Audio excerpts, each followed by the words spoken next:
SaArah had always loved old houses. Their creaking floors and dusty corners whispered secrets to those who cared to listen. So when she inherited her grandmother's manor at the edge of the village, she seized the chance to move in. The villagers spoke of the house with lowered voices, their eyes clouded with the weight of old stories. They warned her, but SaArah was stubborn. On her first night, she lit a fire in the grand fireplace and sat down to read one of the many old books her grandmother had left behind. As the clock struck midnight, she heard it, a soft, almost imperceptible whisper. She glanced around, but found nothing amiss. The whispering grew louder with each passing minute, until it seemed to echo through the walls themselves. It was as if the house were alive, its old bones creaking in protest. She tried to ignore it, brushing it off as the wind or her imagination. But when a cold draft brushed against her neck, she couldn't pretend any longer.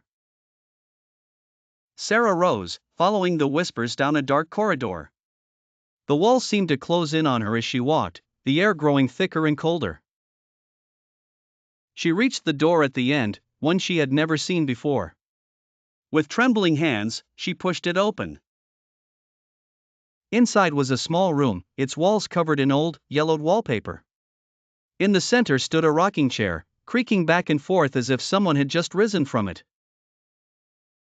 On the floor lay a diary, its pages worn and fragile. She picked it up, her heart pounding in her chest. The diary belonged to her grandmother, its entries filled with tales of sorrow and regret. It spoke of a curse, one that had plagued their family for generations. Each entry grew darker, more desperate, until the final one abruptly ended in a scrawl of ink. A cold chill washed over SaArah as the whispers grew louder, more insistent. She could hear her grandmother's voice among them, warning her to leave. But SaArah was rooted to the spot, unable to move. The room seemed to spin around her, the walls closing in. She felt a hand, cold, clammy, clasp her wrist. The last thing she saw before the darkness swallowed her was her grandmother's sorrowful eyes staring back at her from the rocking chair.